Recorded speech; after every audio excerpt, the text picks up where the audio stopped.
Brenda Yoder. Welcome to Live Like It's True. Thank you, Shannon, so much for having me on today. Well, you are one of my friends in real life, which is always fun to have on the podcast. So we've got a lot of history, don't we? We do.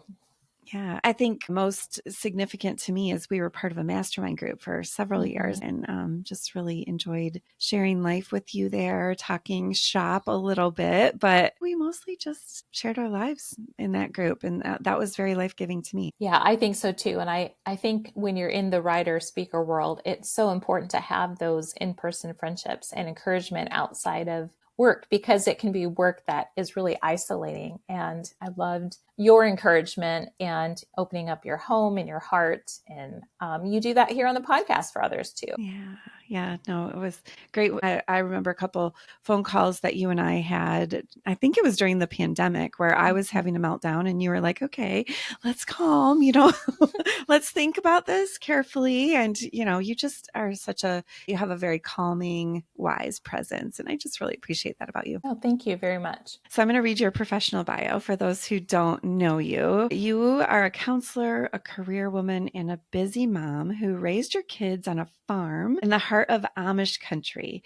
And that's the background that you're bringing to this new book you've written, Uncomplicated, Simple Secrets for a Compelling Life. So I'm just curious, how have the different parts of your life all contributed to making this the right book for you to write? I think different elements. Part of it is being a counselor. There have been some parts of my life as a farmer's wife and really living in a community that is grounded in back to basics, where I've transferred that into the counseling office several times. And then also in my work as a public school educator, as a counselor and teacher, understanding that we are always learning from our environments around us. I used to teach history, and I think that how I am made is kind of like someone who's always got one foot stuck in the past where things are not as complicated. And yet God has given me the opportunity to live very much in a secular world professionally, but then also in the internal spaces of people's lives where life is complicated. Our humanity is complicated. And yet God has created us as humans really with some basic systems that we have quickly forgotten with technology, AI, social media that really shipwreck us. And I kind of feel like I'm over here on the shore saying, hey guys, just come back a little bit. Let's get back to basics of humanity and how God wired us, and then take that in this complicated world and really learn that it doesn't have to be so difficult. It's so true. There are so many parables about, our reality just in nature, like in the fact that there is a sunrise and a sunset. So our bodies have rhythms where we must eat and sleep, and we're born into families, right? We're born with a mother and a father, and God wants us to understand from this context. And I think you're right. Progress keeps pressing us to the fantastical, the amazing, the new, and leaving behind the old, steady, rhythmic patterns of life. And yet I'm not saying it's ungodly to be, and I don't think you are either, to be enamored with progress and to want the latest and greatest technology. And yet I think we are prone to being shipwrecked by them.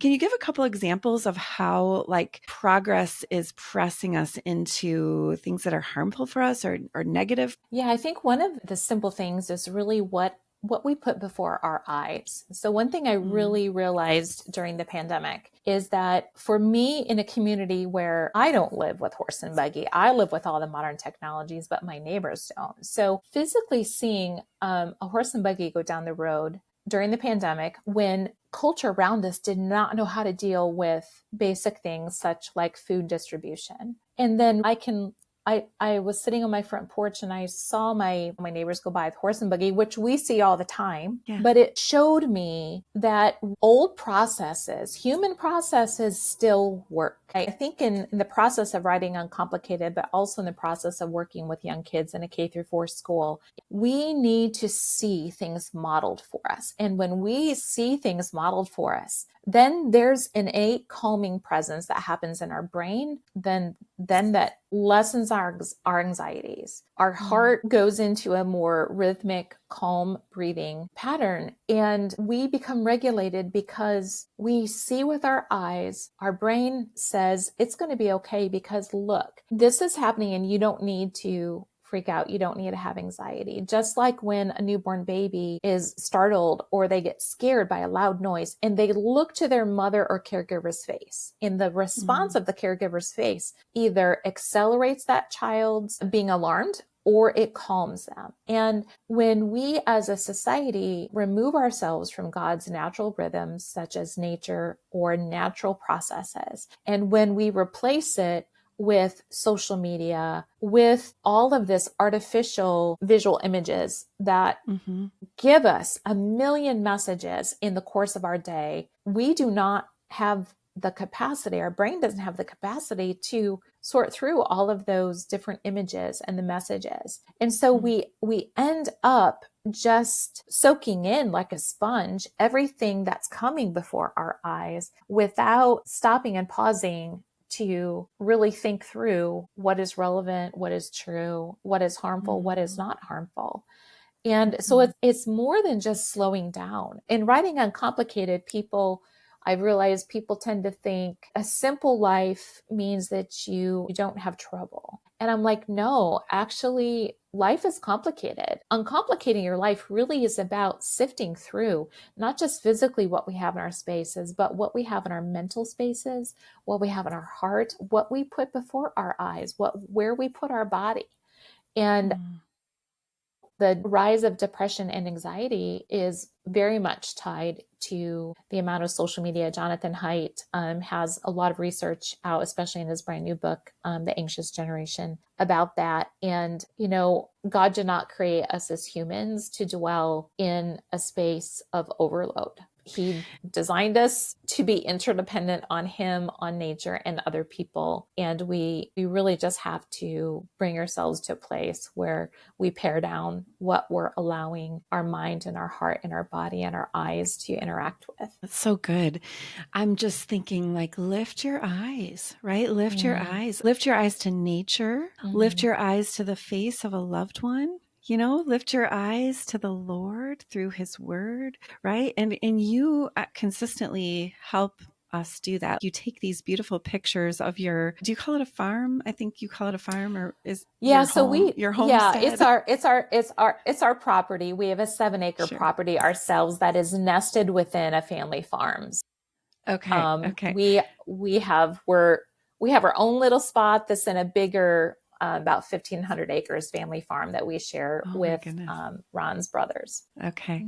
But they're just beautiful, like these beautiful scenes that and I feel like, just rest my eyes. Like you draw us back to nature. And I love that too, of like, we need to look at each other's faces. Like there'll be times that my son still lives with us, and my husband and son and I'll look up and we are all three looking at our phones, right? And we're in the same room, and we might be just standing suspended between two things we were planning to do. And we're just like in this zombie state. It's ridiculous. And so you're exactly right. All of these messages are entering our brains, and it's hard for us to untangle them and to sort through what, like I think you said, what is true, what is this true messaging? Is this worth my time? And just simply scrolling, I mean, you're getting a conglomeration of what everybody else wants you to think about. And it's not necessarily, they may not have the best intentions for you.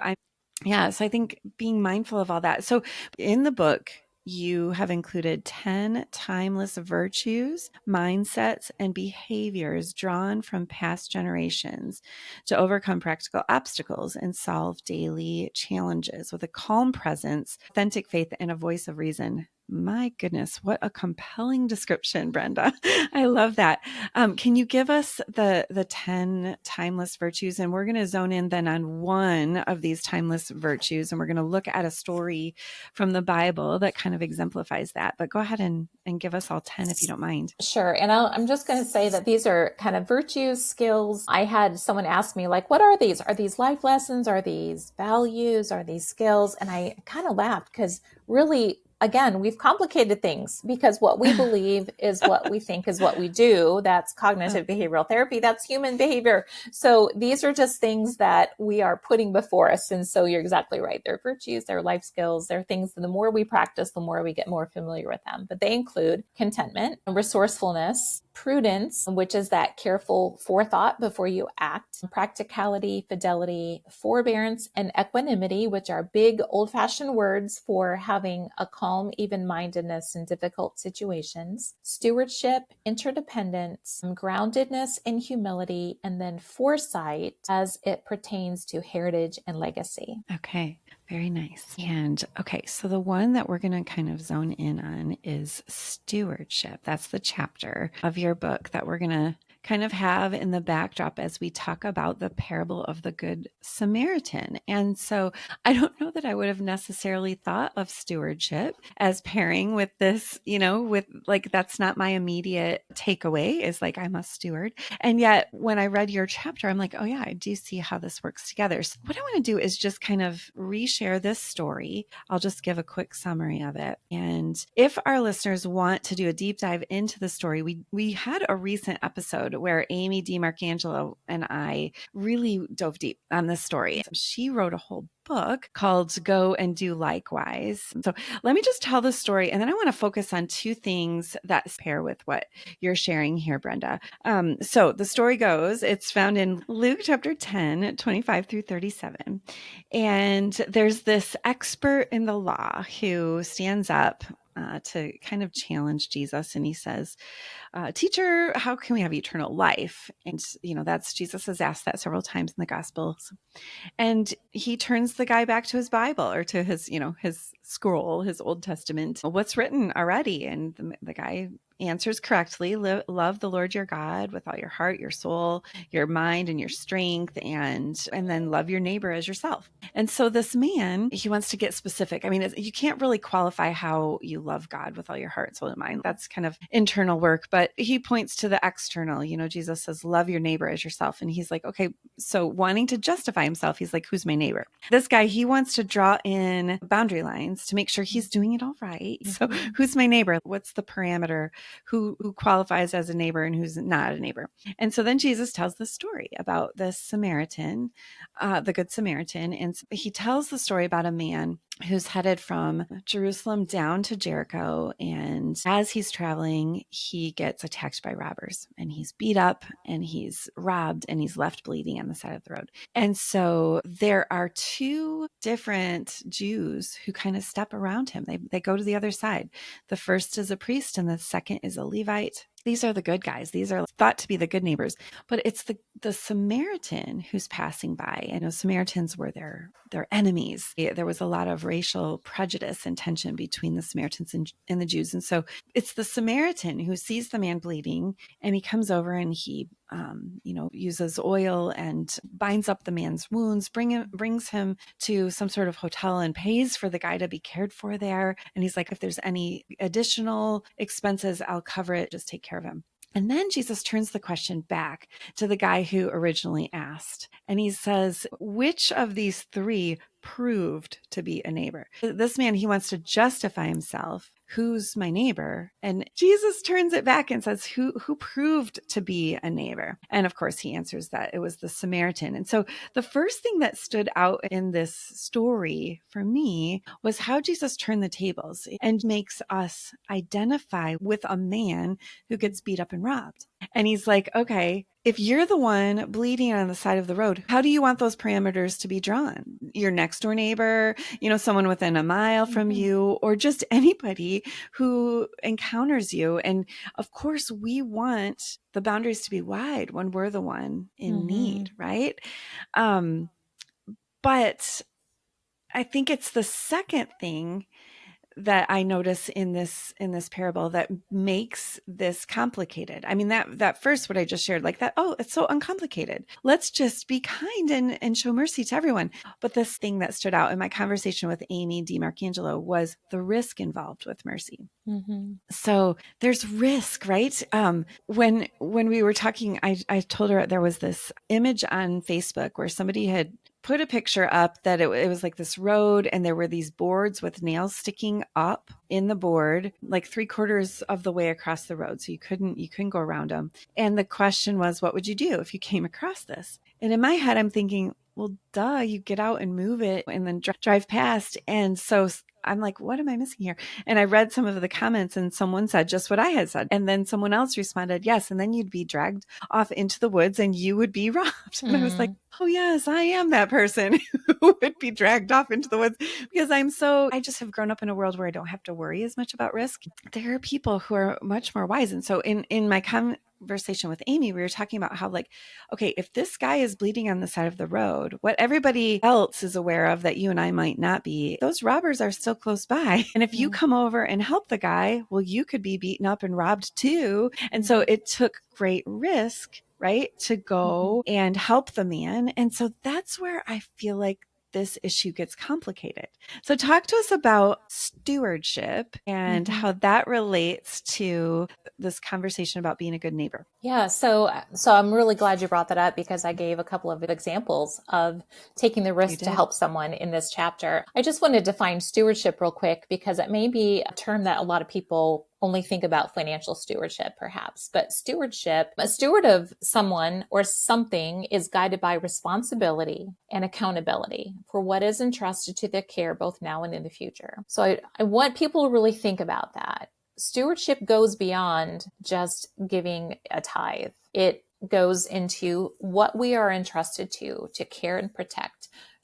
Stewards nurture and protect rather than harm or exploit. And that is the difference. Stewards, I tend to think about it as hospitality on the go. It's an element of, we are to be representatives and to care for those that God puts entrusted in our care. So to me, that looks like those who are vulnerable, and if God has put them in our care, God is calling us to steward them. We don't harm them, we protect. Yeah. But really protecting in any sense, and even really loving anyone, always has a risk. I've always told my kids when they're young, if you date someone in high school or junior high, you're going to end up having a broken heart, right? Loving someone requires risk. Caring for someone, giving of yourself to someone always entails risk, because we could be rejected, we could be hurt. So part of the reason that being a good steward in a good Samaritan situation doesn't have to be so complicated is that we really have then taken on fear. Everyone talks about fear versus faith. And it's not this careless, be ignorant. It's a fine line of being as wise as a serpent, but as innocent as a dove. And Jesus uses that when he says, you are going out into the world. You are to be as wise as a serpent, as innocent as a dove. So then as we go about and as we come upon a vulnerable situation, we are to be as wise as a serpent, but as innocent as a dove. We also need to trust the Lord that if God has brought us upon a situation and we have the resources to help, but we walk away and we don't help with the resources we are given, then we're responsible to God for that. That's part of that responsibility and accountability. So I give an example in the book of, because of my work as a therapist who's worked domestic violence, foster care, I'm trained in sex trafficking, and I do child abuse prevention. So I see things differently than maybe the average person. But there was a situation a couple years ago where I was going to a speaking event, and I noticed on the side of the highway that a semi was pulled over, the door was open, and there was a woman walking quickly several yards ahead. And the person who was in the semi had gotten out and was walking past her. And I immediately knew that there was danger for the woman. I immediately knew that if I stopped, there could be danger for me. But I also knew that stewardship and love helps, but it doesn't harm. So if I were to drive away and just leave that situation and say, not my problem, but I knew more because of my role as a therapist in these spaces, that I was also accountable to God. I slowed down and I just pulled over as the woman was approaching, rolled down my window again. So here I was being safe for myself. It required risk. You're exactly right. But I was safe myself. I locked my doors. I rolled my window down so I could talk with her. And I asked her, "Are you safe? Do you need help?" And she looked at me for a moment and she said, "No, I'm walking to Ohio." I was a few yards from the Ohio line. And then I looked at her again and I said, "Are you sure?" And she paused and she said, "Yes." So I respected her answer. I went on, but something in my spirit still said there was more I could do because I was very concerned about the signs of trafficking. And so I pulled over on a side road and I just called 911. And I said, "I'm afraid someone's in trouble. Looks like it could be a trafficking situation." I gave them where the location was, just described to them what was happening, and then I went on. So Mm-hmm. that's one example of how to use what God has given us. And it's really about resources. God has given us, all of us, different resources. That's a situation that even being trained could have been dangerous for me. But I also had the resources to act on behalf of someone else who was Mm-hmm. in a vulnerable position. And I think that's what a lot of this comes down to. Some people may think, well, you live in Shipshewana, you don't have the problems of the city. I'm sorry, I've worked in public schools, both urban, suburban, rural, and nothing surprises me. I've been in very risky situations. And I think sometimes it's just a matter of sifting it out with God to say, you have brought me upon this nail, this block of wood that has all these nails in it. Yeah. Yeah. If I saw a vulnerable person approaching that, would I act, if I have the resources, the intelligence, and the skills to help someone who is in a vulnerable situation? What is the best thing to do? And I just think that God gives us wisdom and guidance to act out of responsibility rather than fear. Yeah. The word that's coming to mind is compassion. I mean, I think Jesus uses that word in this story. He says that the Samaritan showed compassion, and compassion involves like empathy. It's like seeing this other person's need and their risks, not just your own risk. Yes, always evaluating. But Brenda, I had a situation when you were talking about that. It reminded me where I was on the side of a road. I was a young mom and had a 2-year-old and a baby, and had gone to visit a friend and ran out of gas. I just completely, this was me. I was just still am a very scatterbrained person. And I ran out of gas and was like, oh my goodness, what's going on with my car? And so I pull over on the side of the highway, and this was before cell phones. And I'm thinking, okay, what do I do? And so I'm waiting. It's winter. It's cold. We had heat in the car for the moment, but it's going to get cold. And so I just started praying, like, Lord, I don't know what to do.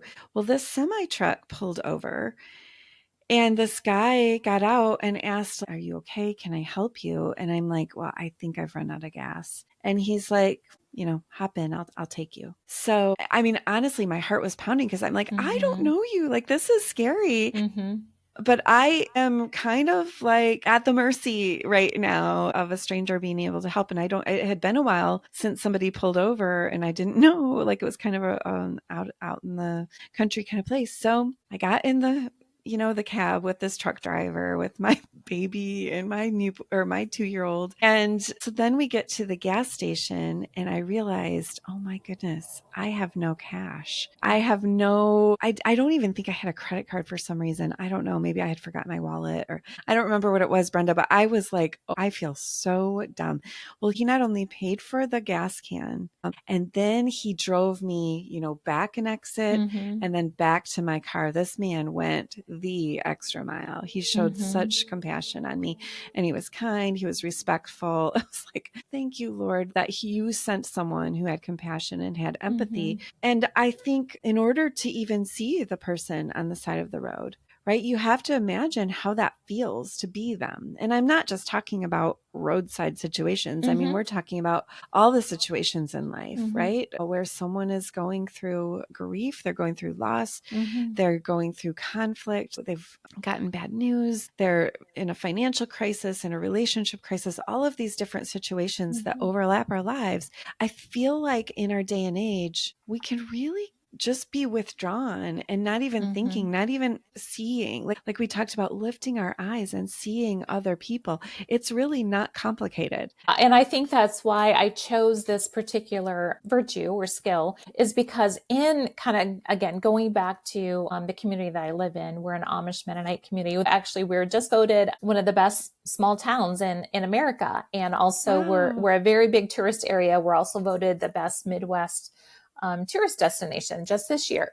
So people come to our area and they see something different. And I hear it from the guests we have an Airbnb in our home. And so I hear it from our guests who say, there's something different here. And I think that's the piece, is that while, because the Amish Mennonite faith practices are about community and are about stewardship. Stewardship is actually in the Mennonite Confession of Faith. It's actually a virtue that we take as part of what we do. We've been doing it for generations, but I think when you see others, I think that's it, is that as a faith community that is about other people. And I think when you live in the rural community, you're always looking out for each other. When our cows get out of the fence, people stop by and tell us your cow is out. They will even stop and help herd the cow off the road and put it in the fence, not just because it's a danger to someone on the road, but because they know that like that's just what good neighbors do. And so Right. again, I think not just in real recent history, but I think over the last probably 40, 50 years, as we've become more individualized as a society, and even within the church, we have lost this neighborliness of, no matter where you live, whether it's in the city or the country or in a subdivision, an apartment complex, we don't get to know other people. We do our thing, we come home, we include our small circle of people. And I just don't think that's what God calls us as Christians. Working in public schools, I intersect with every walk of life demographic in a community. I Mm-hmm. work with the wealthy. I work with those who are homeless and whose kids come to school because they're living in a tent at a campground. It's about helping everyone. Like, if Christ lives inside of us, Christ went across those boundary lines in order not just to help someone, but to build relationship with people. And Shani, you talked about the eyes, and the reason that the eyes are so important is even when our eyes, the pupils of our eyes, when they connect with someone else's eyes, releases oxytocin, which is the bonding hormone. That's a Mm-hmm. natural process. That's how God wired us, even when it's a stranger. So even when we look someone in the eye as we're going through the drive-through at McDonald's, getting our Diet Coke, which would be my order, when we look in the eyes of that person who we don't know, even if it's for a few seconds, and we say, how's your day going? Thank you so much. I hope you have a great day. That releases oxytocin in their brain, which is the bonding hormone. And we never know that person's story that day. They may be in a situation where the only thing that comes across their eyes and ears is violence, because they're living in a Mm-hmm. home where there's family violence. Yeah.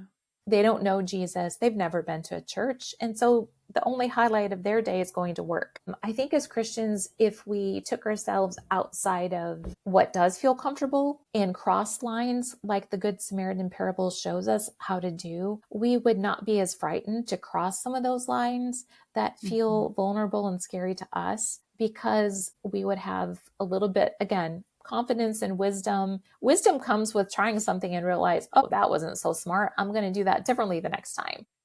Mm-hmm. So it doesn't have to be complicated.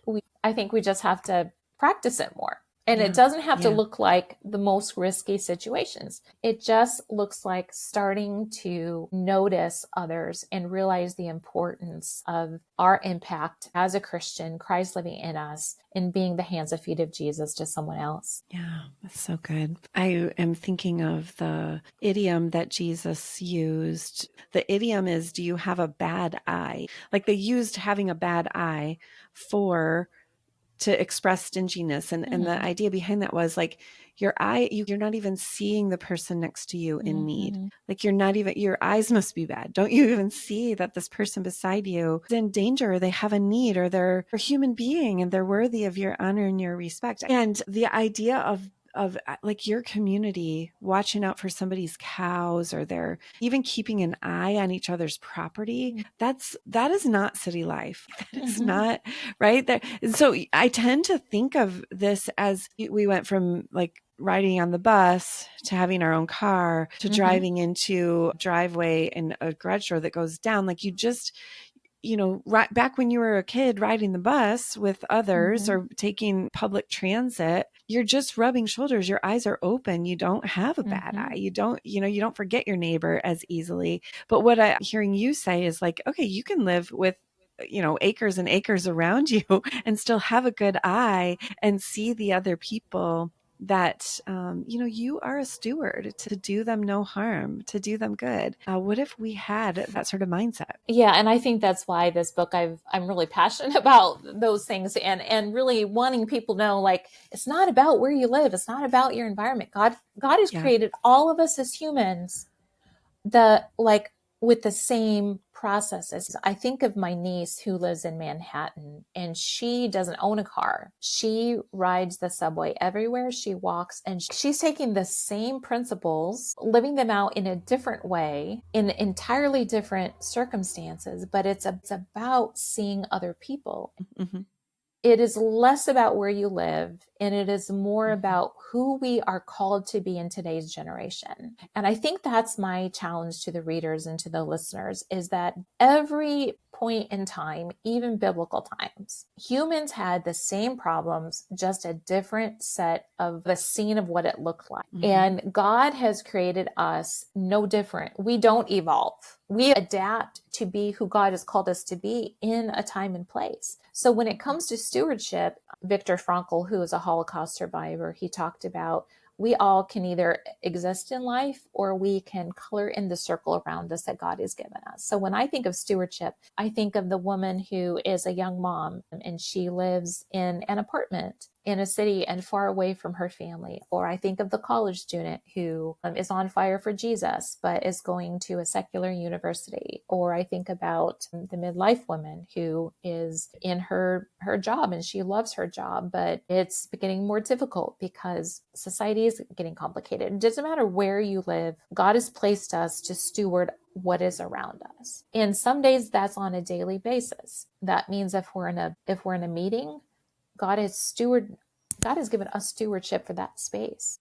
Hmm. We are to give generously. I love that idea of the bad eye. We're to give generously of what God has given us the capacity to give in a Hmm. way that's healthy, and we offer those things to him. It's not about being blindly foolish. It's not Hmm. about doing things on the extreme. Uncomplicated really is a call to back to center and coming back to what is God calling me to do in this moment, to be a faithful steward with what he has entrusted me to in the environment around me. Hmm. I love that. How can I color my circle in? Yeah, that's so good.